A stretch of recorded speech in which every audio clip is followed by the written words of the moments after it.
Well, first of all, this is a historical meeting. We've had meetings almost every month since 2006. And we've always been PNHP Western Washington. Board voted to change our name to PNHP Washington because we understand we need to do more, everything we possibly can to reach out across the state to help push for Medicare for all in the coming 2 to 4 years. And there's a new medical school in Spokane. I think there's going to be a SNAP chapter out there that we need to support as much as we can. And in our last couple of meetings, we've had some people from around the state tune into our regular third Wednesday meeting. So this is the first meeting where we are PNHP Washington. Yay! So I guess the first thing we should usually we go around and give a brief introduction to who we are. I'm David McClanahan, co-founder and coordinator of the chapter since 2006. I'm a retired surgeon. Sherry Weinberg, also known as Sarah Weinberg, which is my actual real name. I'm a retired pediatrician, and I'm part of the original founding of what was our Western Washington chapter here in Washington State. Hi, I'm Hugh Foy. I'm a retired general surgeon, and I also was one of the co-conspirators when we got this thing going in 2006, and am happy to rejoin and be more active.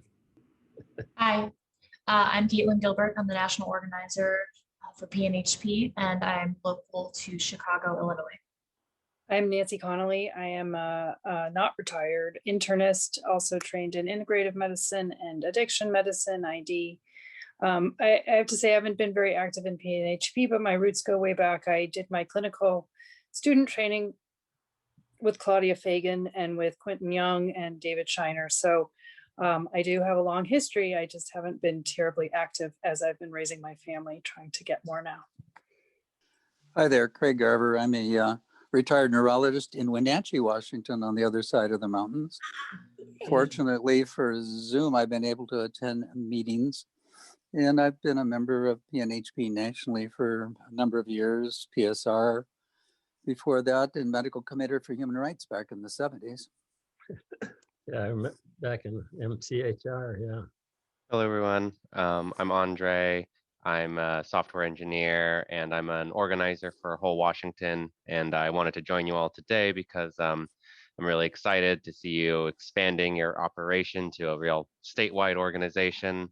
As I'm sure you all know, Whole Washington is also a statewide organization and pushing very hard for statewide single-payer healthcare here in Washington. And so just want to make sure that we are always in touch, and everyone always knows that we love to find ways to collaborate on these efforts. So I'm happy to be here tonight.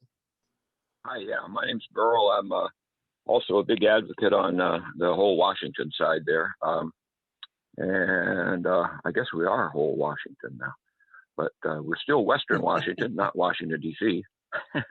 But anyway, the way I come from this is probably from the other side of the bed, or the gurney, or whatever you talk about. But I've been very active in a number of initiatives, and we sure get a lot of them out here on the West Coast. Yeah, Dana Iorio. I'm a retired family nurse practitioner, and I'm the vice president of PNHP currently. And I was at the inaugural meeting of PNHP Western Washington. I've been here ever since. Yeah, so my name is John. I'm based here in Seattle, Washington. I'm a graduate student at Boston University, studying remotely, and I'll be applying to medical school this upcoming cycle. And I'm involved with PNHP Washington as a board member, and also involved with Students for a National Health Program at the University of Washington, but also nationally as well. Margaret Walsh. I'm just my primary advocacy is Medicare for all, and just today I called my state representatives and legislators on behalf of Solutionary Rail. But when I had the ear of their administrative assistant to those reps and senators, I introduced them to House Resolution 1384, top to bottom, and they listened for the whole minute, 2 minutes. So, you know, that's what I do. Thank you. So we have with us today Kaytlin Gilbert from the PNHP National Office in Chicago. Well, first, I'm going to share in the chat here a link to the press release from today's bill drop. So you can see that press release, and Dr. Rogers has a prominent position there with a quote. So that was really nice to see, as well as our various coalition partners. And that's really what I want to speak to you all about today is coalition, how to expand internally, how to expand your membership, and then how to expand externally with other groups. I'm going to talk about a few case studies of what other chapters have done. And so I'm not using slides, which is not a very PNHP thing to do. I should have 100 page slide set ready for you to go with charts. But I'm an organizer by trade, so we do a lot of talking and we do a lot of interaction. So I'm going to ask all of you to, if you have a phone, pull out your phone. If you can pull up 2 tabs on your computer, pull up 2 tabs on your computer. For this presentation, I'm going to ask for you to be distracted. And I'm going to ask for you to look at maps because geography here is going to be really important as we talk about what chapters do. Because I know that expanding your statewide chapter from kind of a localized city to all of Washington is going to provide some logistical challenges. It's also going to provide some different experiences from folks all the way east in the state to where I assume a lot of you are in Seattle. So I'll give you some brief background on myself. I've been with PNHP for around 2.5 years. Before this, I was working in regulations for a medical technology company, making sure we were compliant with the FDA. So that was a interesting experience, but my trade and training is through organizing. Specifically through Organizing for Action, formerly Obama for America. And this kind of training is very dependent on relational organizing, which is why I'm really excited to talk to you all today, because we're really trying to build out our base. And to build out the base, the best way to do that is to make contact with others that you know and have that spread. My experience with chapters, I've been consistently impressed with what our chapters are doing. Sometimes I feel like it puts pressure on myself to organize more because we have 23,000, more than 23,000 very, very good organizers in PNHP and SNAP. We really have some of the best here in our group. And though I started working more with SNAP, I've been spending more this year working with PNHP and trying to get you to know you all better, which is why I'm really thankful to be meeting with you all today. So first, I'm going to ask you to pull up a map of the city of Chicago. So type into your maps, Chicago, type into Google a picture of Chicago. I know you know what Chicago looks like, but I'm big on interaction. So let's all do that together. Because we're going to talk about a case study today. We're going to start small. We're going to talk about expansion in just one city with other groups, and then we're going to talk about expansion among PNHP and SNAP groups. So let's take a history lesson back a few years to when Students for a National Health Program was very interested in hosting a rally at the American Medical Association conference.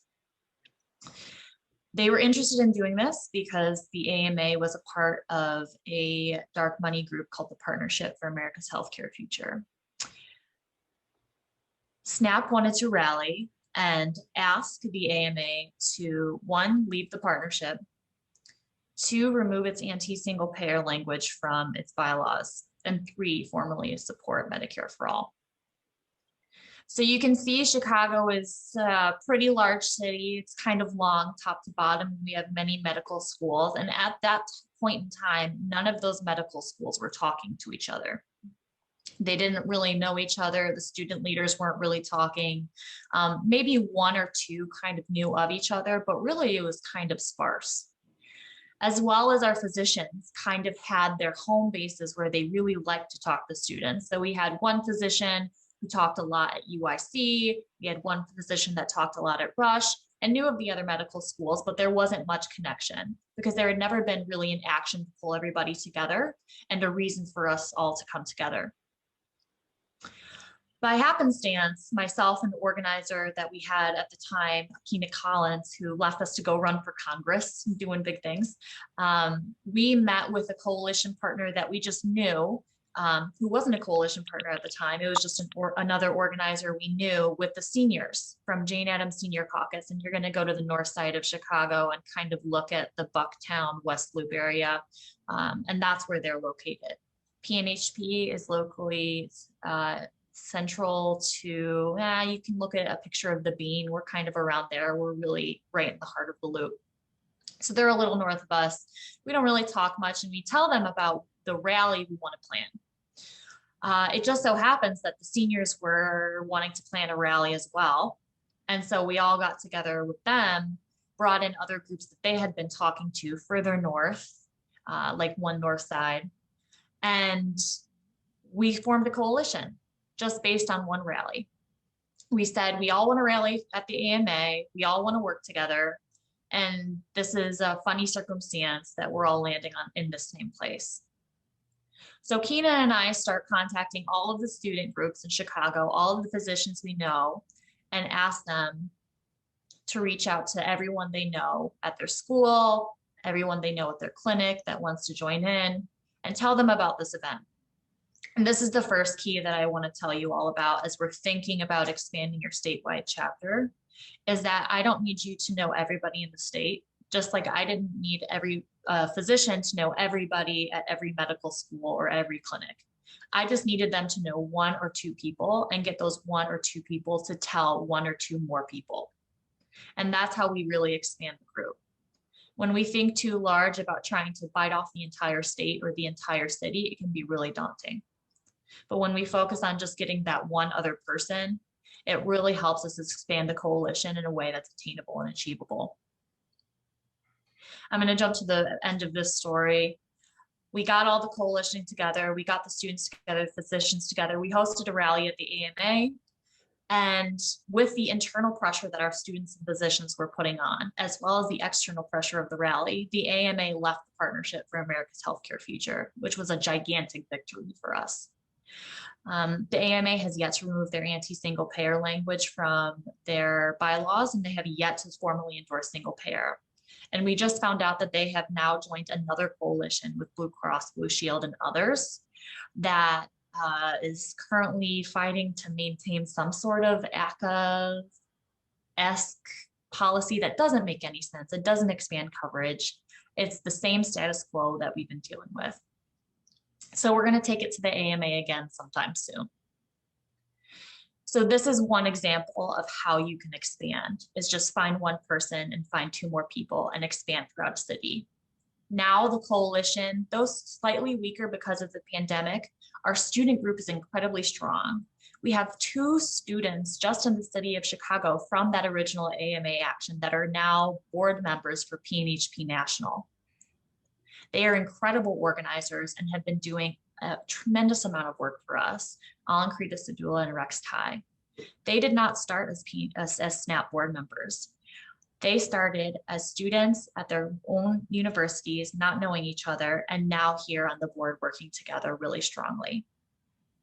This is a huge victory for organizing and why I'm so excited that you're expanding outside of the state. I'm going to pause before I go to my next case study for any questions. I know we leave time for questions at the end, but I want to create space if anyone has any questions specifically about this way of relational organizing. This is also a chance for me to get water. No? Great. Okay, well, we're gonna pull up another map. We're gonna pull up West Virginia, if you can believe it. So let's just take a look at the state of West Virginia. A very misunderstood place. I've been meeting regularly with West Virginia for the past 3 or 4 months now. We're building a small budding coalition, but I really want to talk about them today because I think you'll all find a lot of parallels with yourselves and West Virginia in the sense that geography is a major limiting factor, but it can also be one of your biggest strengths. West Virginia typically organizes really, really tightly and really well in the Eastern Panhandle, where there's already an organization being run by a physician, by a member there named Lynn Yillett. Now West Virginia is trying to expand outward to the entire state, which in West Virginia is incredibly difficult. People don't tell each other in West Virginia what town they're from. They tell each other what county they're from, because folks are oftentimes counties away. I'm not sure if it's a similar circumstance in Washington. I know your state's very large. In West Virginia, geography is a huge, huge limiting factor. When we're meeting with the coalition, it can be really hard to get people together, especially when you're hours and hours and hours away. So the second key tip I want to give you is use technology to your advantage, like you're all doing now in Zoom. I know after this pandemic, when you make it through this pandemic, we're going to be hoping to meet in person again. But using technology to our advantage really helps us in several key ways. First, it's going to allow you to pull in people from far away so that folks in Eastern Washington can really make it to these meetings. The Eastern Panhandle of West Virginia would never be able to meet with the West, would never be able to meet with folks right on the border of Virginia and right on the border of Ohio, where they have strong coalition budding, if they didn't have technology at their disposal. Now, I know that technology can be a difficult thing, especially when we're talking about privilege and access to internet and access to computers. So I don't want to say that this is easy because I know not everyone has a computer and high-speed internet, but it is a great equalizer if folks are having a tough time making it to meetings and can really open up doors for you to bring in partners from various coalitions. Think of all the people you can bring in. If you're having a 7 p.m. meeting, think of all the working parents that you can bring in that can dial in through their phone while they're putting their kid to bed and make it to the meeting. Think of all the folks from the disability community that you're able to bring in that aren't able to make it a full drive or a full bus ride. So use technology to your advantage. West Virginia is currently doing that, and they're seeing great success. And we are starting to form a SNAP chapter in West Virginia, which is something I never thought would happen. Okay, any questions about West Virginia before we move to another state? How often does West Virginia have meetings, or how do they do that? So they meet once a month with the whole group, and then the steering committee meets twice a month.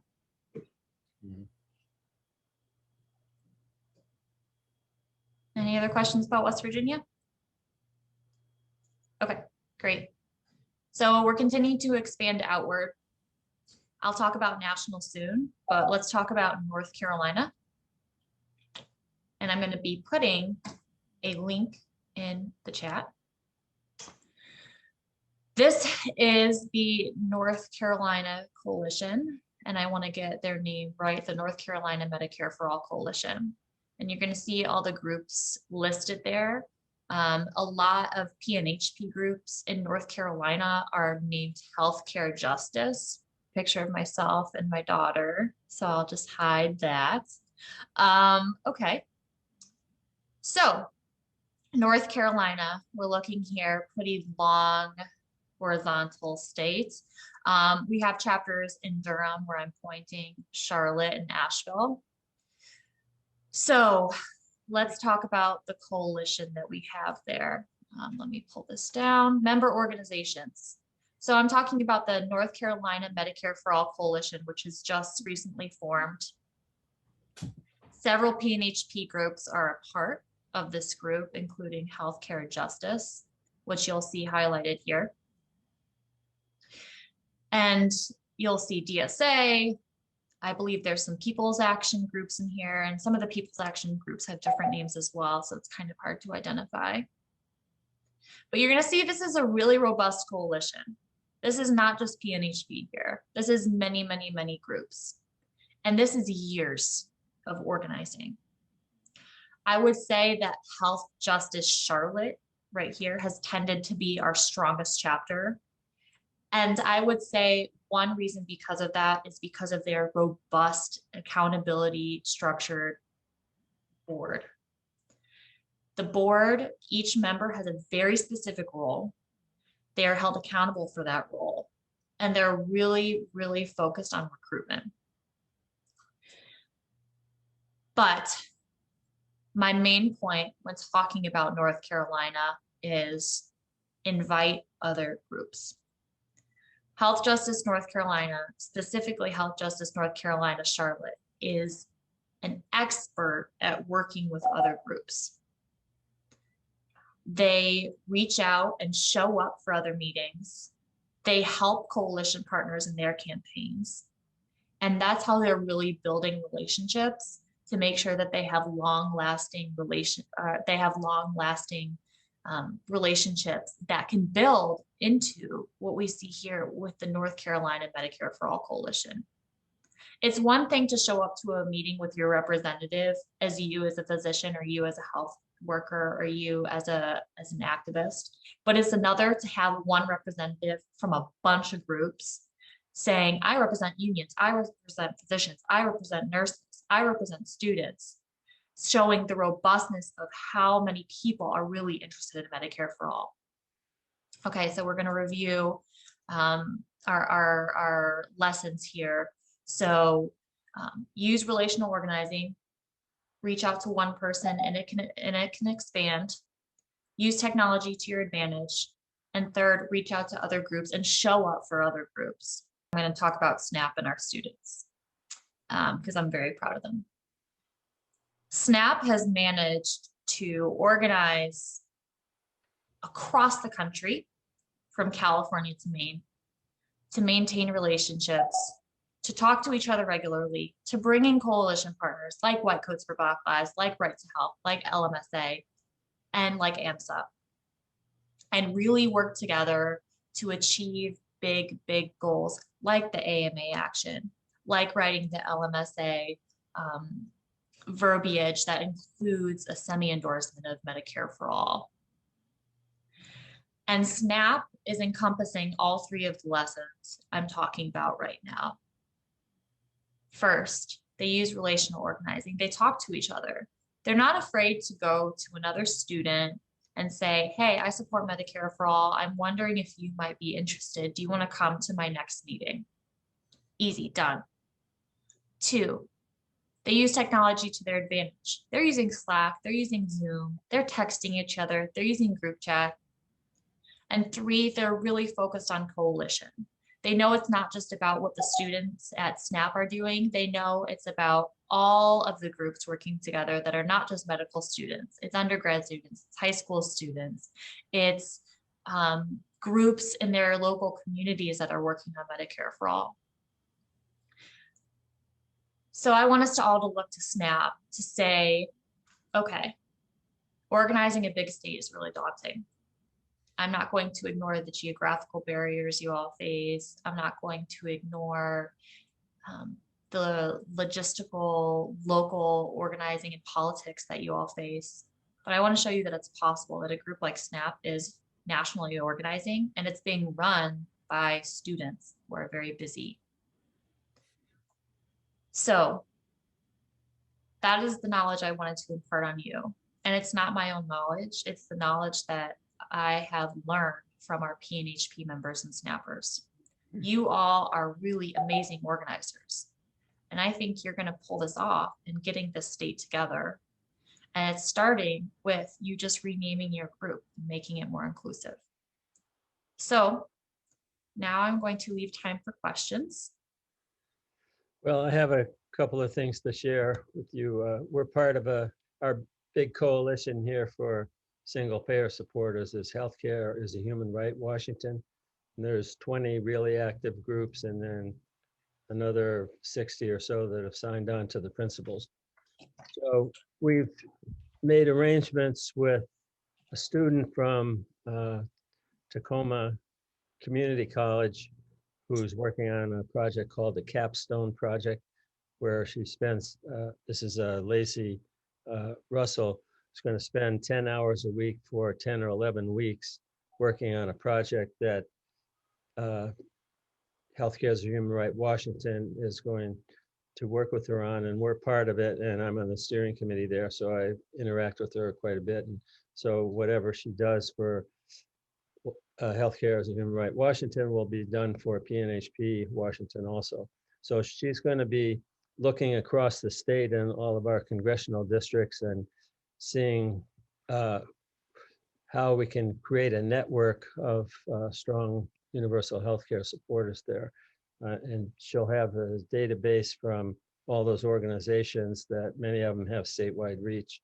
So we can kind of hopefully get together nituses in each congressional district and then pull together as a network, you know, so this is pretty exciting. So we're just starting to work with her, and she'll probably be working next week. So I think her end product is going to be a map of the state of Washington with all these contacts, and that's going to help push us forward.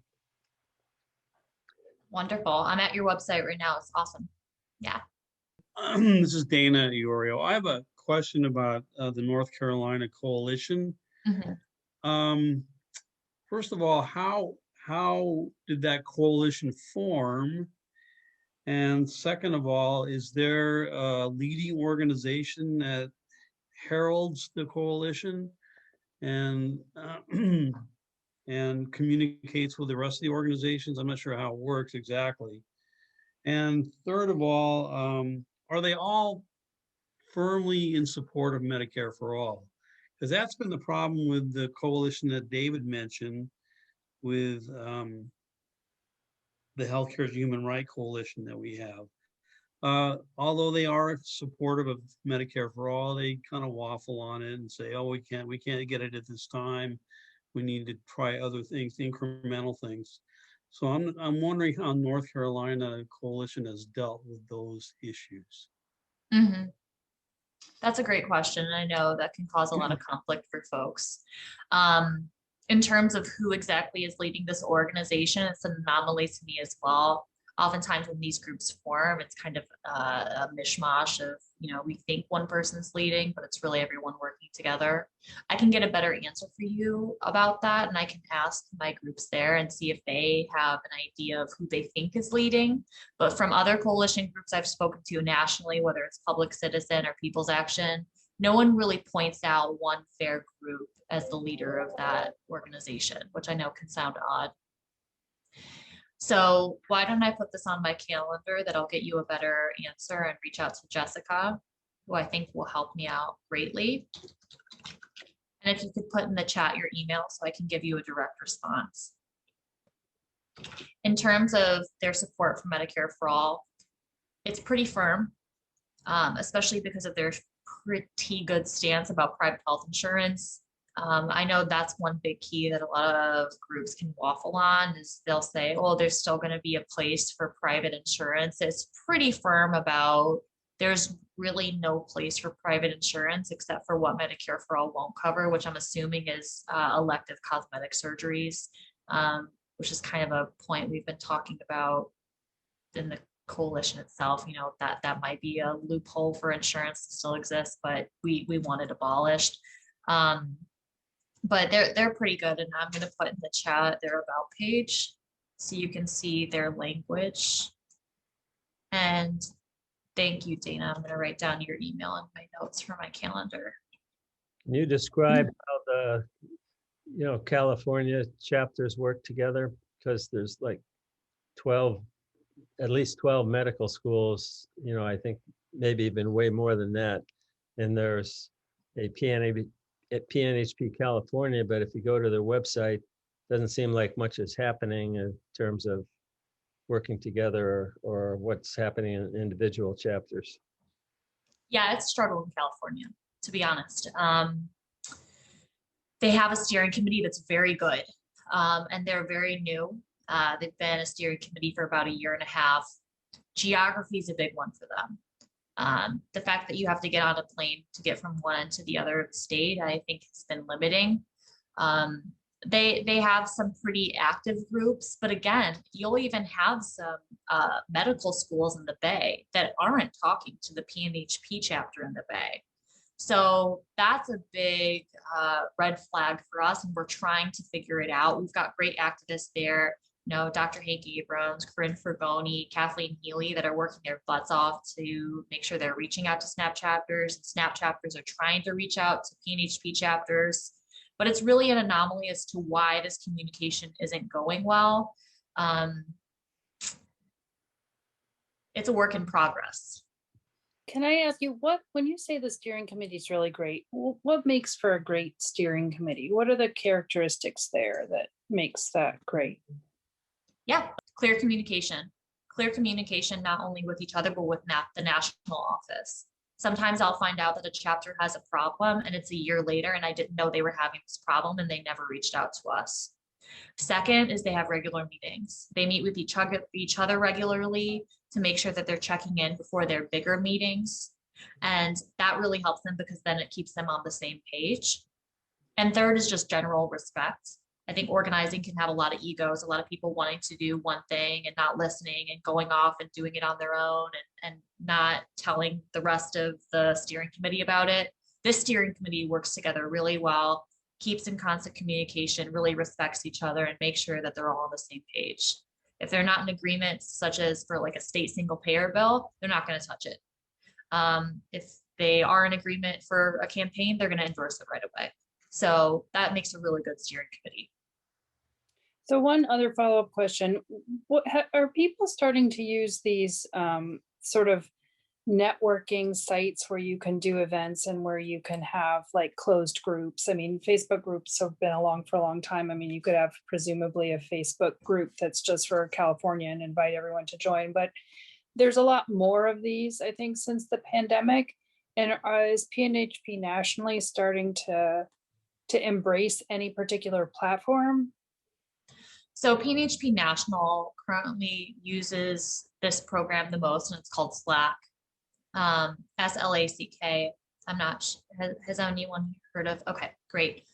We're on a Slack with the National Coalition, so People's Action, Public Citizen, and NU. We all chat with each other that way. And then SNAP also has a Slack, not only for their chapter leaders, but also for their national organizing leaders, as well as for their local leaders. So currently I am a part of 8 Slack channels. So if you all want to use one and add me, I'm happy to join. And PNHP West Virginia is using Slack as well. I've used Signal. I've used not One2Me, was it? It's not WhatsApp. It's another one. Some of the group chats are really rough though on the phone. I think Slack works pretty well. There's this new one called Fishbowl, and then there's this Clubhouse one. Clubhouse is kind of trendy for certain things, right? I've never heard of that. I'm going to look it up right now. Drop in audio chat. I'm going to learn more about this. Thank you, Nancy. Fishbowl, I understand you can sort of create your own fishbowl, right? And invite people to it. It looked appealing. I haven't explored it deeply. Clubhouse, you need an invitation to join. I think it's not that hard to get an invitation if you go fishing for one, but and then I don't know if you can set up your own sort of club or clubhouse. So in terms of us trying to reach across the state, in the past, Matt has sent me lists of PNHP members, and I can sort them by zip codes, or I don't know if they're counties, but I've done that in the past. We've tried to reach out that way, but didn't really get very far or persistent with it. But I think that's what we need to do now with our idea that we're now going to want to be a statewide organization with input from all over the state. Can you guys send me a list of, say, PNHP dues paying members for the last 2 or 3 years, which would be the low hanging fruit there. Okay, I'll add that to my calendar right now and make sure I get that to you. So this would help with the map that Lacey Russell is going to do for her project. This has me wanting to ask Craig in Wenatchee, what contact you have had with other physicians in the Wenatchee area? Wow.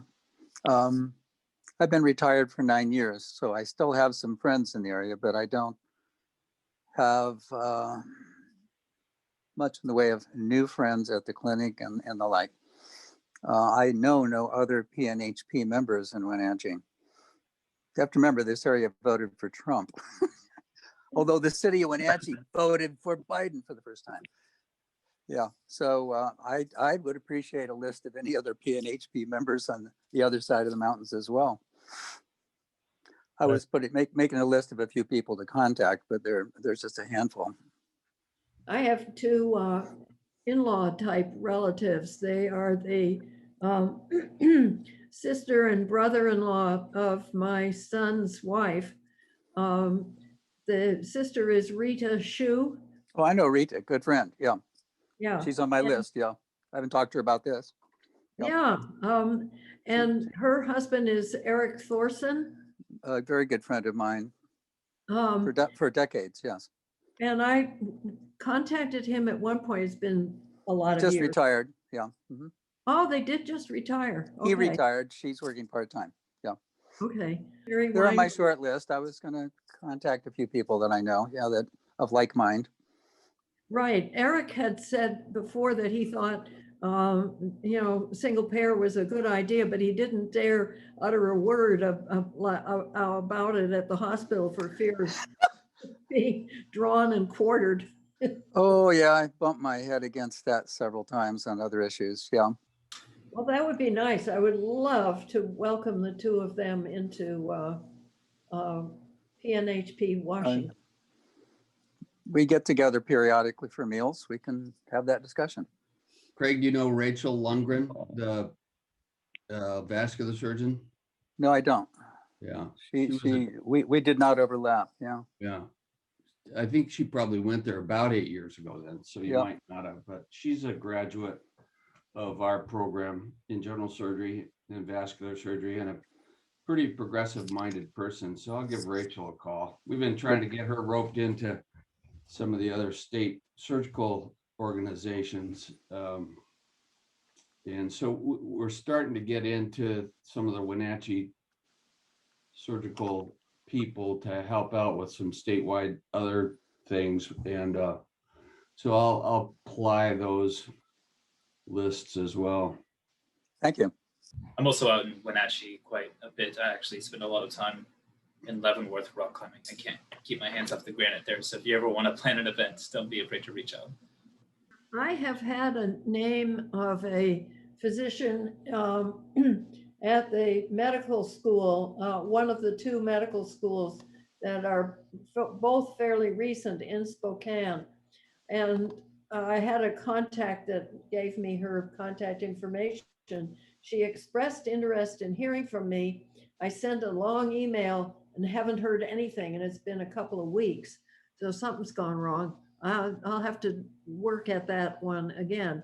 But I think getting into the medical schools there and getting our SNAP chapter at the UW, I know, is very eager to get one going over there. Yes, sir. Don't ask me their names, but I do know that we have one or two students at UW in Spokane, as well as Washington State University in Spokane. Right. Oh, proceed anyway. But I was just trying another avenue to get more contacts over there, because we should have some like-minded individuals in the among the medical school faculty. Kaytlin, this is Merle Adler. You had mentioned having sort of a schism going on. Well, not really, just sort of a deadness to the Bay Area. I'm wondering if at any point do they intend, I'm sort of a broken record on this, but do they ever intend to have a spread of the San Francisco healthcare Healthy San Francisco, or are you familiar with the universal health care they have down there? Mhm. Do you mean the group or the general? Are you talking about the group there? Well, I'm speaking of in the Healthy San Francisco. You know, it seems to be maybe an isolated thing down there, but you sounded like the Bay Area doesn't really have coordinating aspects to it. But is there any momentum down there to spread that into other cities or vicinities around the Bay? Or are you familiar with the Healthy San Francisco? That's a tricky one. And I wouldn't necessarily say the Bay Area has a schism. I would say it's just sometimes hard for the groups to communicate, but they're working on it. You know, that's the debate with the state-based bills as well, right? Like, are they going to put energy into a state bill? Are they going to put their energy into Healthy San Francisco, which I know is a health access program? Or are they going to put it into national Medicare for all work? And PNHP tends to push people to do more national health Medicare for all work. Not saying that state-based bills are bad, but that's not the direction we tend to go. I know New York State is really close for local organizing in terms of like a state program or the Healthy San Francisco program. We tend to not encourage folks to put a lot of energy into that local work. That being said, if someone wants to work on a state-based bill, I'm not going to stand in the way either, and I'd even help. But it's not a big encouragement. In Washington State here, there seems to be a lot of people who aren't interested in a state-based healthcare, which we have by way of referendum that we're attempting to put a bill on.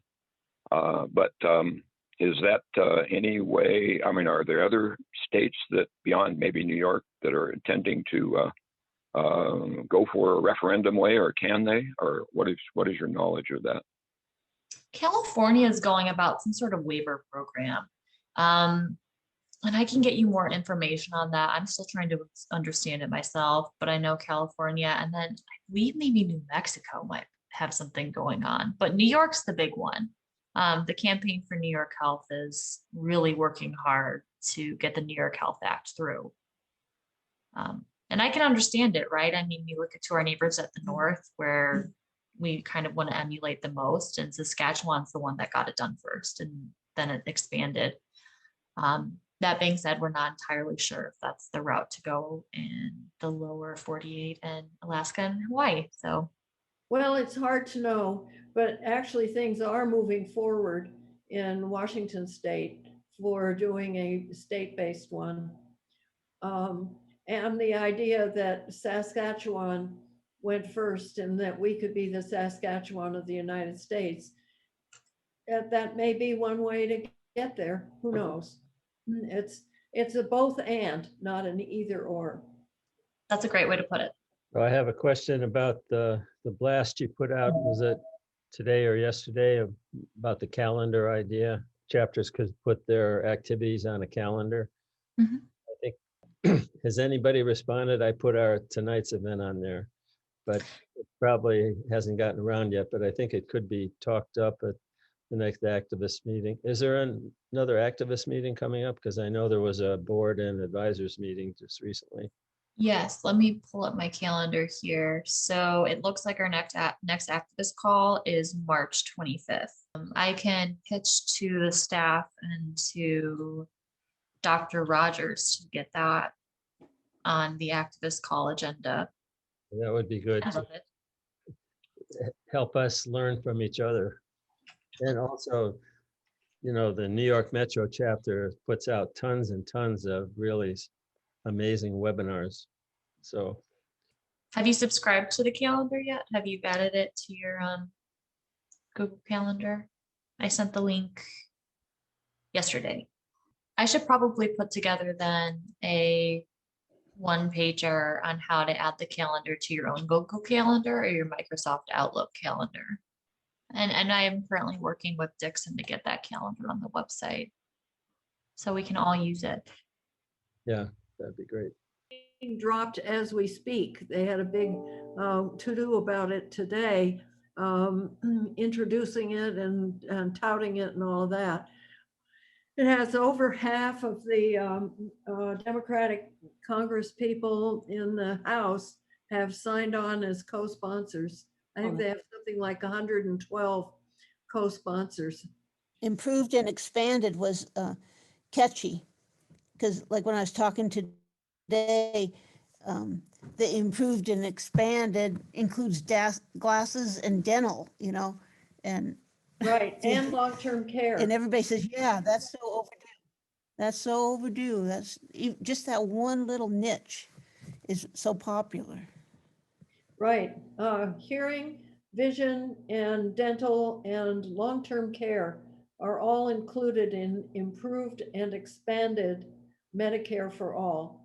And that is important because everybody knows knows what Medicare is, but many people also have experienced the holes in Medicare.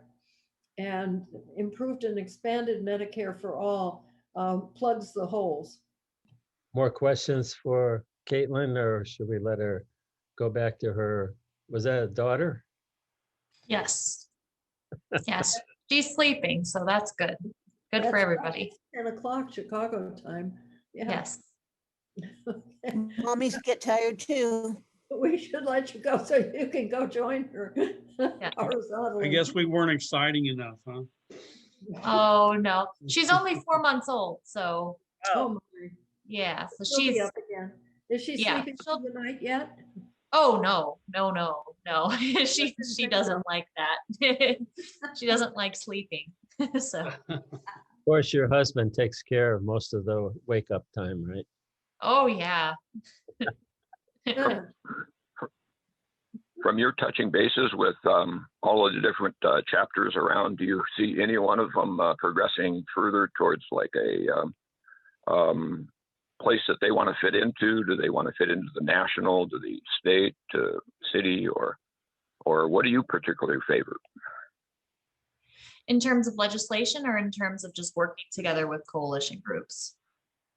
Well, just your sense of the possibility of there being progress. Well, so I think, the national legislation, especially with the amount of co-sponsors we've rolled out, is really a testament to how far we've come. Not only that, but just look at the debate stage in the last presidential election. The popularity of Medicare for all has certainly increased. And then we look at the polls where 70% of Americans are saying they support Medicare for all. So the national legislation, we have over half of the Democratic caucus, and we're getting more, I don't want to say like pop culture conversation, but we're certainly getting more people talking about it. I think that is a big testament to where we can take this in the future. We're seeing a big jump in that way. But state programs like the New York Health Act, they've really taken off, and their possibilities to be passed are close. So, which one is further along? I don't know that it's possible to say because it's ever changing. But I will say that we should all be really encouraged by both how the state and national programs have been going, especially the national, and especially with how Americans across the country are talking about Medicare for all. Well, there's nothing like a good old pandemic to bring this out and to highlight how much worse off we are than other countries that we think of ourselves as looking slightly down at. They're looking down at us. And a lot of people don't appreciate being in that situation. So, okay, maybe it's time to do something about it. It's not reinventing the wheel. The wheel has been invented in many of these countries. We can just get right on it in many ways. Yeah, that rollout this morning was really impressive in terms of the number of people talking, the diversity, people of color particularly, compared to most of the meetings that we end up going to. I got a kind of funny story to tell. As you know, Adam Smith signed on, I believe in the last session. I'm not sure if he signed on in 2017, 2018 or not. But I went to a town, he's my congressman. And I went to a town hall meeting several years ago. And I got up and spoke. I was towards the end of the people speaking. And I said how important Medicare for all would be. And there were big cheers as everybody in the room said, yay, yay, we need Medicare for all. And I said, so 1384 is there. I think it was Jayapal's bill at the time. And I said, okay, so Representative Smith, are you ready to sign on as a co-sponsor to Medicare for all? And he said, well, I'll look into it. And the meeting sort of ended after that, but it was not long after that that he did sign on. So I take all the credit.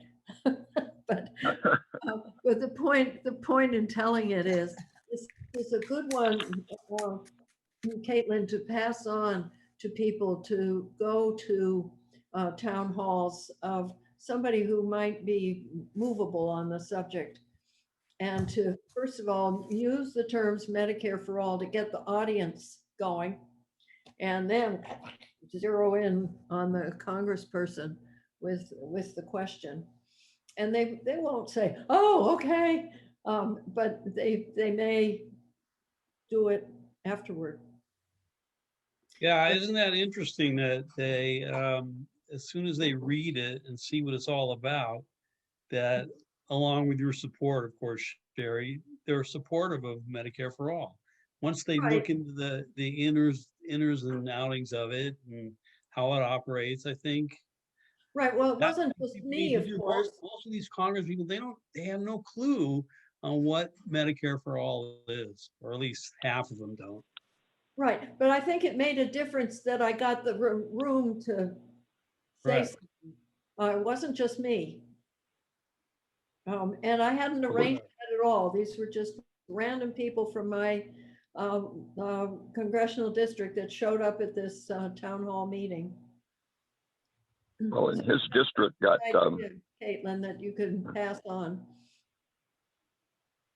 his district though got redrawn to include the Soviet city of Seattle. So I'm not surprised that there was a big cheer in the crowd. Oh, if you know well, what. That's true. That's true, and it's not true. He's got a slice of Seattle, but nothing like the piece of Seattle that Jayapal has. And Adam Smith's district, it's long and skinny, and it includes a substantial chunk of the east side and south suburbs, almost all the way to Tacoma. Okay. Yeah. We should try the same thing with Schreier. Oh, yeah. God. All right, well. I think We have to do the vote for. right. Well, we have just a formality of reappointing ourselves for another year as board members of PNHP Washington. So Kaytlin, if you're anxious to totter off to bed, we would be happy to thank you very much for coming. But you don't need to stay for the formalities. Okay, thank you, everyone. And I'm gonna leave my email in the chats. That K should not be uppercased. Thank you for having me on. Good luck with your votes. I hope you all make it on the board. Yeah. Thanks, Bye-bye. Kaytlin. We usually put these meetings on our YouTube channel. Is it okay if we? Yeah, of course. They didn't Of course. use any swear words or anything. Right. No, not today. Goodbye. That kid hollers in the middle of the night. That's when the swear words come out. That is certain. That is certain. Good night, everyone. Good night.